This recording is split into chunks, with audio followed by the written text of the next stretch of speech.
Amin terkejut bila tengok muzik ni hanya dimainkan oleh 5 orang je dalam keadaan dirasuk. Setiap seorang main 3 alat muzik membuatkan lagu tersebut macam dimainkan lebih 15 orang. Ada yang main sambil menjerit, bersorak, ada yang pandang je Aming sambil tangan dia ligat main alat muzik.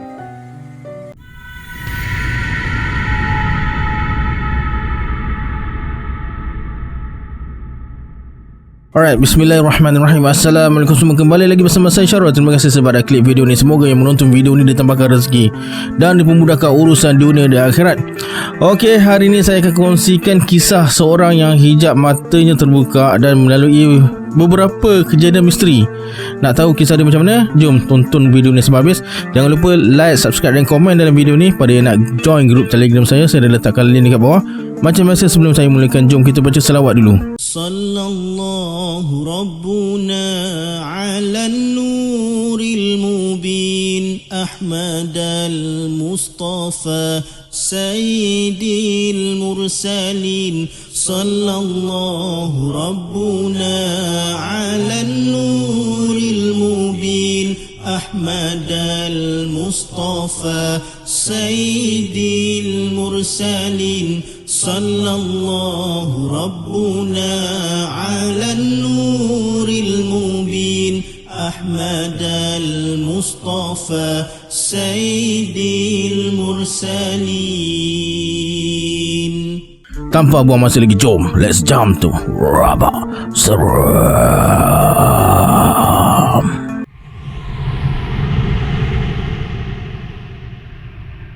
Okey, kisah ni terjadi kepada Aming. Aming ni orang Melayu, campur Jawa, campur Bugis, campur Minangkabau. Sebab mata dia sepet macam Cina, orang panggil dia Aming lah. Aming ni boleh nampak makhluk gaib. Nampak sekilas lalu tu banyak kali lah. Tapi kali pertama betul-betul seketul dia nampak pada tahun 2009, masa Aming sekolah asrama.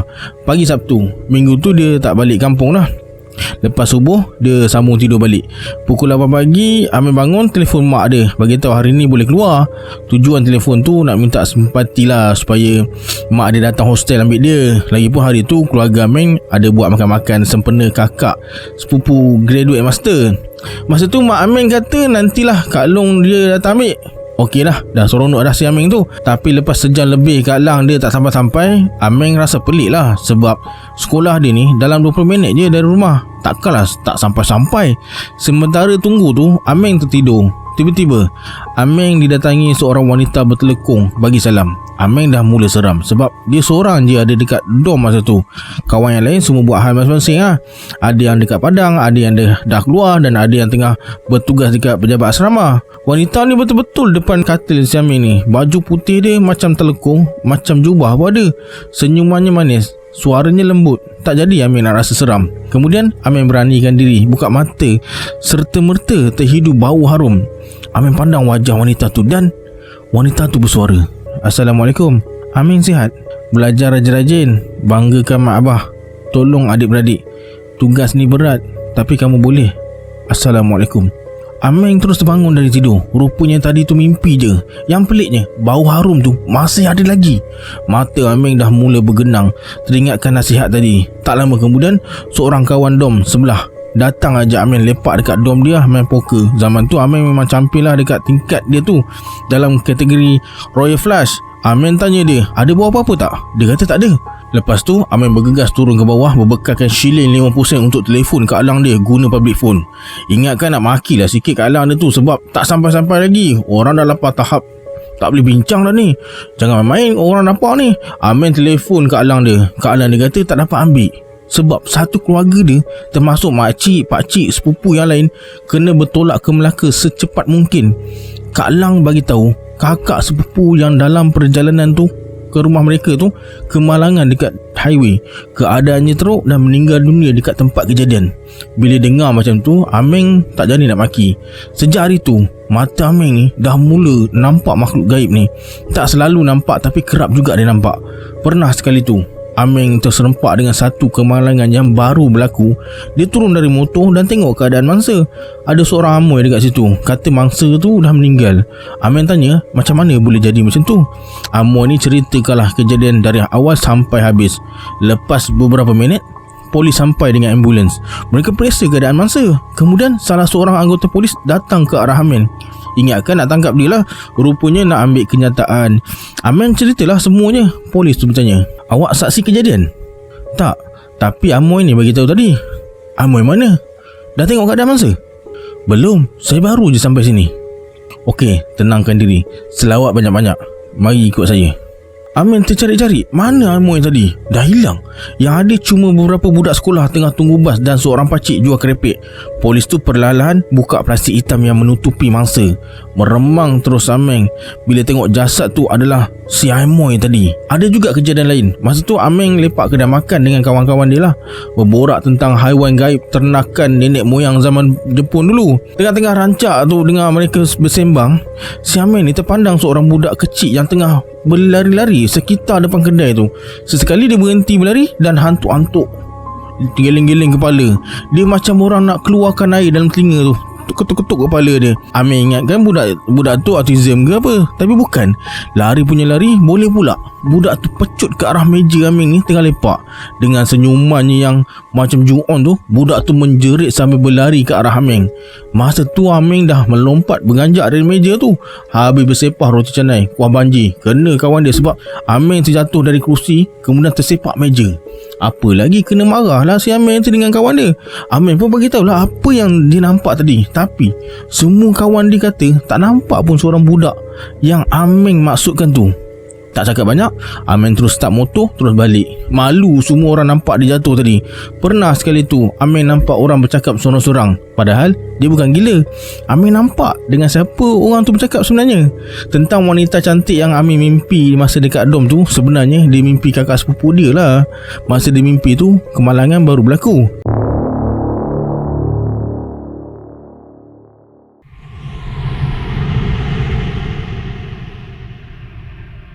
Kisah yang terjadi kepada Amin ni berlaku awal tahun 2017.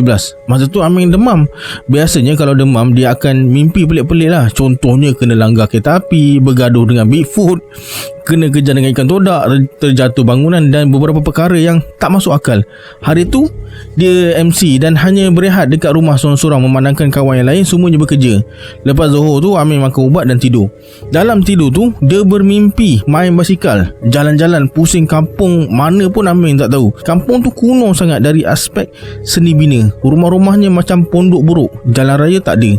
Amin ikut jalan denai dan hutan. Sesekali dia melintas sungai melalui jambatan gantung yang diperbuat daripada papan dan tali. Kemudian Amin berhenti di satu kedai ni nak beli air. Amin pusing habis satu kedai nak cari peti sejuk tapi tak jumpa.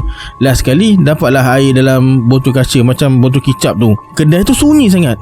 Amin ambil air tu terus ke kaunter nak bayar. Masa bayar tu, abang cashier tu pandang Amin sambil tersenyum macam dah kenal lama. Dia sambut Amin mesra macam dah lama tunggu si Amin ni datang. Lepas sesi suai kenal tu, abang tu bagi tahu Amin satu direction. Dia suruh pergi sana. Amin pun berkayuh hingga ke destinasi. Tempatnya di tepi sungai. Ada batu-batu besar. Di antara batu-batu itulah ada ruang dan di situlah Amin jumpa dengan seorang lelaki yang nampak sebaya dengan dia. Mukanya bengkak, berdarah, macam baru lepas gaduh. Tangannya terkulai patah dan kelihatan tak bermaya. Amin pun bertegur sapa dengan lelaki tu. Dia ada bagi tahu Amin gambaran sebuah rumah dengan suara yang sangat lemah secara terperinci. Kemudian dia tunjuk Amin satu kotak kayu yang berwarna kelabu dan berulang-ulang kali sebut nama seorang lelaki sambil tunjuk ke satu arah. Amin rasa itu kawasan orang tu berada lah. Amin terjaga dari tidur masa lelaki tu sebut tolong. Bangun dari tidur, Amin menung kejap. Tapi dia anggap mimpi aneh tu macam mimpi biasa je lah. Selang beberapa bulan, Amin mimpi lagi benda yang sama, orang yang sama, mesej yang sama, cuma tempat pertemuan yang berbeza. Kali ni dekat tepi pantai. Dan sekali lagi Amin mimpi jumpa lelaki tu. Dia dah tak sampaikan mesej yang panjang lagi. Kali ni lelaki tu hanya sebut tolong, tolong dan tolong berulang-ulang kali. Amin perasan tangannya dah makin bengkak dan dia kelihatan tak serupa orang dah. Mata terkeluar, mulut macam kena koyak. Tapi Amin masih kenal itu adalah lelaki yang sama dia mimpi beberapa bulan lepas. Dari situ Amin dah mula tertanya-tanya, mimpi apa pula ni? Dia mula rasa takut. Akhirnya Ameng malas nak ambil peduli pasal mimpi tu lagi. Sehinggalah satu hari Ameng pergi kenduri di satu kawasan pendalaman. Dalam perjalanan pulang tu, Ameng perasan selekor-selekor jalan tu macam dia pernah nampak. Persekitaran dia pun macam Ameng pernah berada dekat situ. Disebabkan fikiran dia serabut, Ameng berhenti kejap tepi jalan. Dekat situ Ameng nampak ada satu kedai dekat seberang jalan. Ameng turun kereta dan masuk kedai tu untuk dapatkan gambaran yang lebih jelas lagi. Macam mana dia boleh terfikir pasal kedai ni. Tak beli apa-apa pun, Ameng cuma mundar mandi. Kemudian dia disapa oleh penjaga kedai. "Cari apa, dik?" Kali ni Ameng dah ingat. Muka abang tu Ameng kenal dari senyuman menyeramkan dia tu. Ameng terus berborak-borak lah dengan abang tu, konon nak cari barang. Bila dapat peluang, Ameng bertanya, "Bang, kat kampung ni ada tak orang nama Iskandar Murad?" Abang tu jawab ada dan bagi tahu alamat orang tu pada Ameng. Ameng teruskan perjalanan ke destinasi seterusnya, rumah Murad. Sampai dekat rumah Murad, ada seorang makcik tengah berehat dekat laman depan rumah tu. Ameng jumpa dengan makcik tu, tanya khabar dan berpura-pura lah tanya alamat. Nampak macam orang sesat supaya tak nampaklah curiga. Lepas macam-macam soalan Ameng kena tanya dengan makcik tu, tiba masa Ameng pula bertanya soalan, "Makcik, dekat kampung ni ada tak orang nama Iskandar Murad?" Makcik tu tersentak. Air muka dia terus berubah. Kemudian dia jemput Ameng masuk ke rumahnya yang dibina dari separuh kayu dan separuh batu. Cantik rumah dia. Belum sempat Ameng duduk, dah kena tanya, "Dari mana kamu kenal Murad? Dia ada apa-apa urusan dengan kamu?" "Murad pernah bagi tahu saya yang dia disimpan satu kotak berwarna kelabu dekat atas siling. Kotak tu masih ada lagi." Makcik ni buat muka pelik. Lepas tu suruh cucu dia pergi dapatkan kotak tu. Cari punya cari, masih tak jumpa lagi. Cucu dia dah main bebel. Cakap Ameng ni scammer, nak cuba rompak rumah dia. Dengan tenangnya Ameng cakap, "Cuba cari kotak tu dekat sekeliling kawasan sekian dan sekian." Lokasi kotak tu Murad dah bagi tahu masa dia mimpi dekat tepi sungai tu. Alangkah terkejutnya Ameng. Kotak tu memang ada. Makcik tu dengan cucu dia pun terkejut juga. "Mana awak tahu pasal ni, dek?" Ameng terkelu, diam seribu bahasa. Cucu dia nampak marah bila Ameng tahu pasal kotak tu, padahal Ameng ni orang luar. Ameng pun jelaskanlah pada mereka pasal mimpi yang dia alami dan bagi tahu kotak ni harus dikembalikan kepada pemiliknya yang bernama sekian di lokasi sekian. Makcik tu menangis. Dengan nada tersekat-sekat makcik tu jelaskan siapa Murad. Dia dah lama arwah. Nasib baik Ameng tak mengaku dia kawan Murad. Akhirnya kotak tersebut dah dipulangkan. Pemilik asal tu adalah suami makcik tu rupanya. Segala detail berkaitan dengan pemilik kotak sama seperti yang diterangkan dalam mimpi tu. Lelaki yang tunggu Ameng tu adalah Murad. Isi dalam kotak adalah barang-barang kemas dan kertas kerja. Ada sejumlah duit yang agak tebal yang dicuri oleh Murad dari makcik tu dan beberapa individu lain. Patung yang dicucuk-cucuk tu untuk tujuan sihir tu pun ada dalam kotak tu.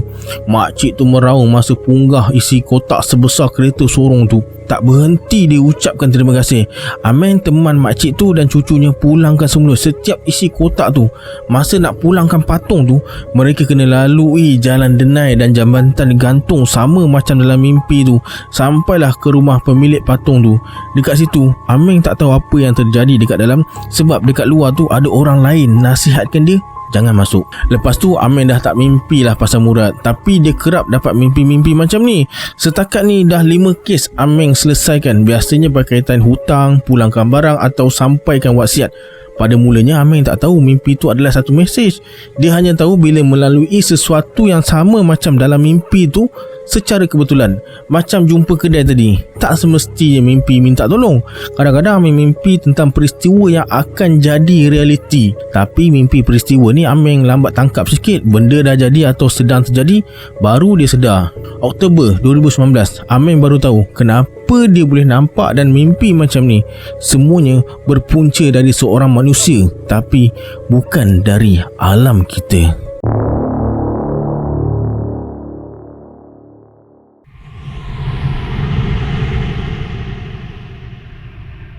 Ameng ni suka pergi travel ke tempat-tempat yang mana dia boleh belajar tentang kebudayaan sesuatu masyarakat, macam di kampung-kampung atau kawasan pegunungan. Tempat yang paling kerap dia pergi setakat ni ialah Indonesia dan Thailand. Ada pelbagai budaya dekat sana dan ada beberapa budaya yang hampir sama dengan negara kita secara zahir, tapi tidak secara batinnya. Kejadian ni terjadi tanpa disengajakan. Berlaku pada bulan Ogos tahun 2018. Tempat yang Aming pergi ni sejauh 12 jam perjalanan dari Jakarta melalui jalan darat. Harga tiket bas RM150,000 termasuk makan. Aming pergi berdua dengan seorang kawan perempuan dari Malaysia. Mereka menginap di rumah keluarga kawan dekat sana. Hari pertama, kawan Aming dah tiba dari KLIA, tengah tunggu Aming dari Changi. Aming panggil dia Mek je sebab dia orang Kelantan. Geng dari Indonesia pula ada 2 orang, iaitu Mas, kaki jalan macam mereka juga yang Aming jumpa dekat Padang. Seorang lagi Aming panggil Pak, bapa kepada si Mas ni selaku tour guide dorang ni. Mereka dah set nak jumpa dekat stesen bas kampung apa tah namanya. Tanpa buang masa, kejadian pertama berlaku masa Aming tengah tunggu Grab di airport untuk ke stesen bas tu. Dia disapa oleh seorang pakcik. Pakcik tu hulurkan tangan nak bersalam sambil bagi salam, tapi bunyi sebutan salamnya lain. Curiga dengan tindak tanduk pakcik tu, Aming perhatikan lagi dengan ekor mata dia.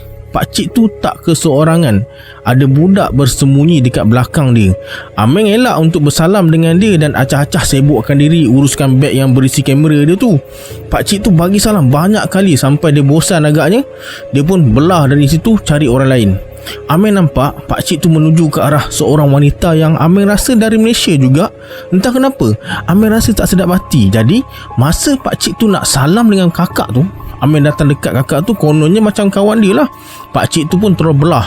Akak tu blur kejap. Aming pun tak tahu macam mana nak terangkan pada kakak tu kenapa dia tiba-tiba menyemak dekat situ.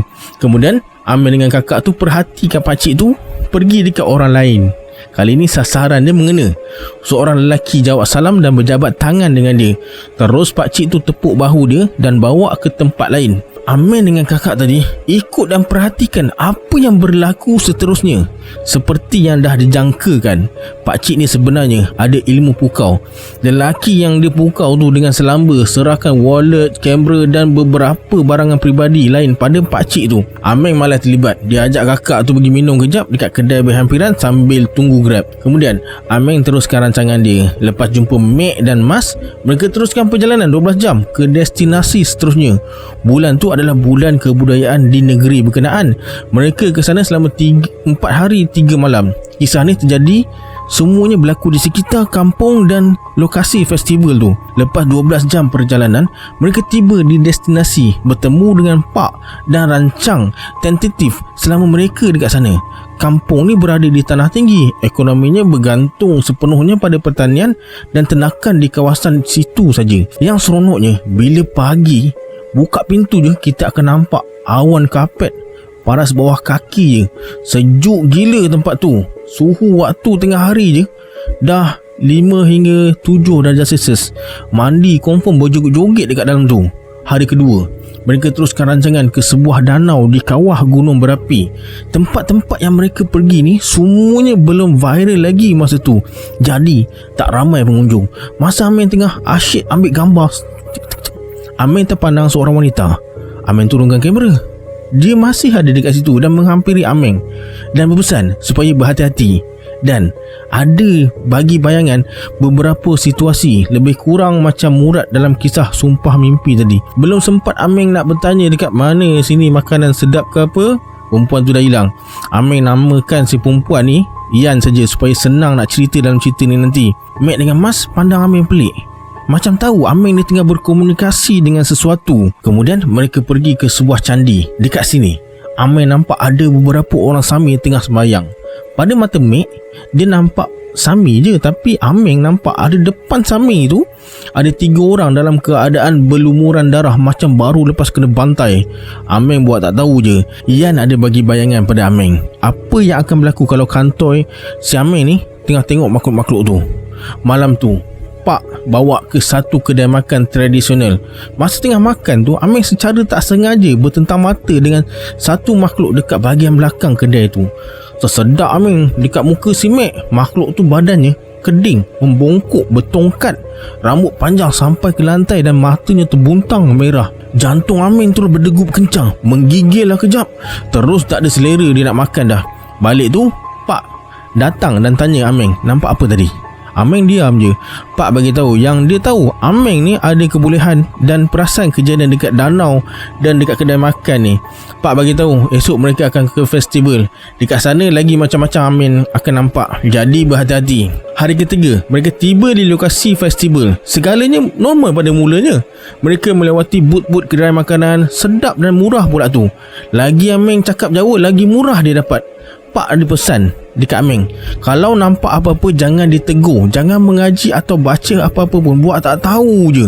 Pukul 2 petang waktu tempatan persembahan tarian kuda kepang dimainkan dekat tengah-tengah jalan. Tak ada tempat khas untuk para pengunjung. Mereka cuma berdiri dekat tepi jalan tu je. Kalau nak masuk belai-belai kuda tu pun boleh. Ada pengunjung siap cuba lagi main tarian tu dengan penari lain. Macam biasa, mula-mula ada ritual mengasap topeng tu lah. Kemudian penari akan pakai topeng tu dan mula menari. Sebelum ni Ameng pernah dengar tarian ni boleh terbang-terbang. Dekat sini benda tu jadi depan mata. Dan terbukti masa tarian dimainkan ada seorang penari ni meracau, menggigil dia dekat situ hingga ada seorang pawang pegang jerami datang dekat dia.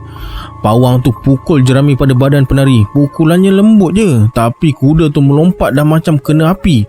Pukul punya pukul sekali nah, dia melompat sampai rooftop bangunan 7 tingkat. Tercengang Ameng tengok kejadian tu.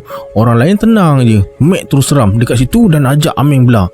Masa tu terdetik dalam fikiran, ni kalau baca ayat kursi apa dah jadi. Sekali pawang tu datang dekat Ameng, macam terdengar bisikan hati dia, "Minggir lo."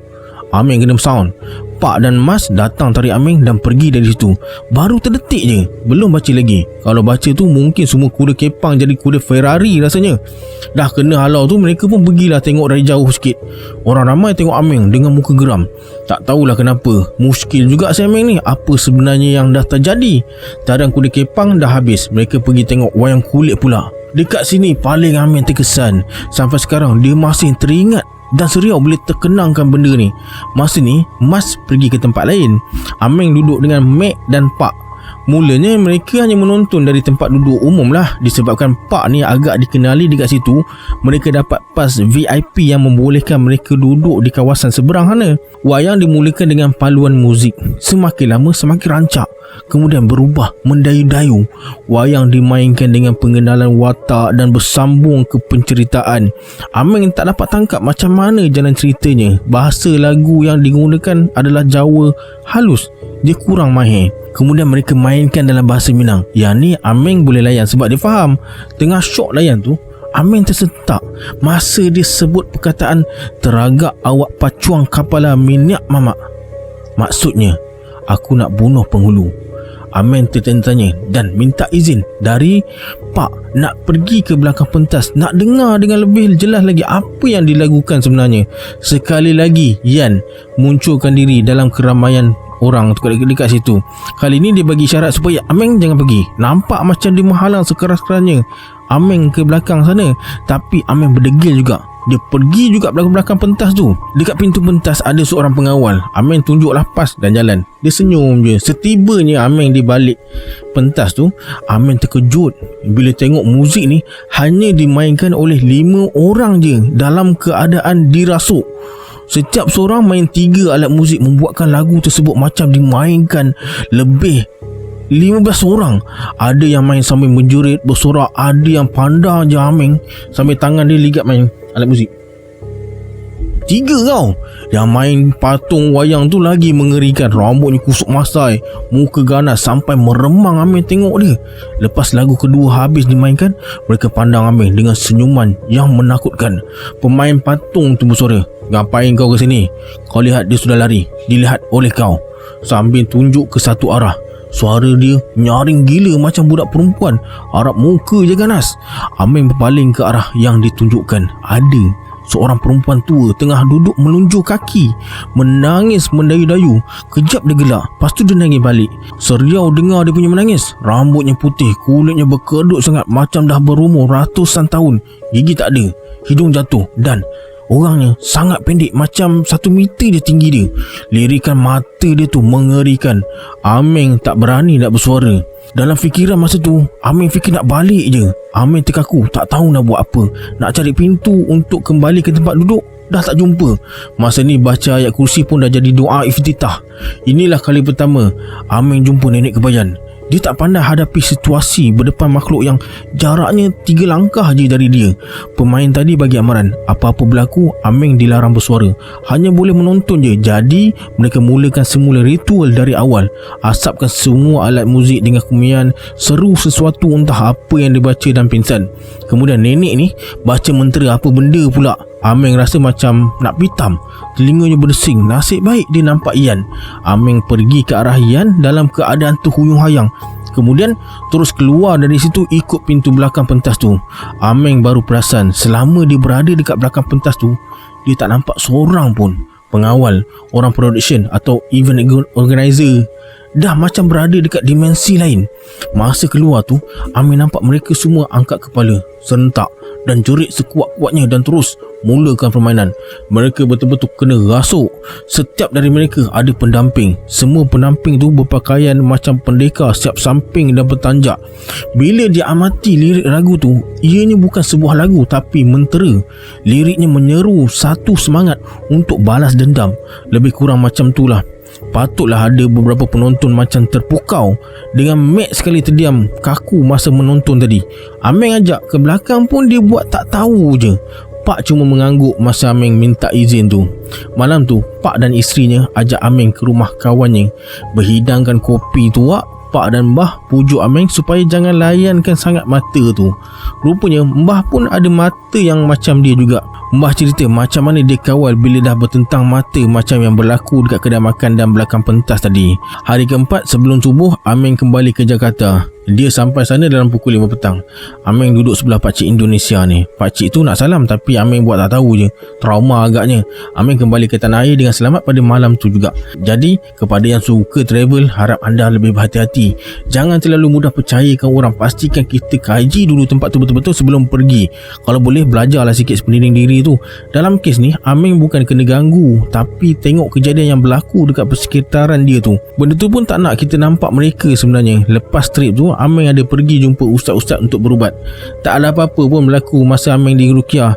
Ustaz jelaskan ini bukan gangguan, cuma mata Ameng je yang tak normal. Kata ustaz, hijab ni tak boleh ditutup tapi boleh dikawal. Alhamdulillah, Ameng dah jumpa cara untuk kawal supaya kurang nampak benda-benda ni. Tapi kadang-kadang mata batin lah yang selamatkan dia. Mimpi tu je yang Ameng tak boleh nak kawal lagi.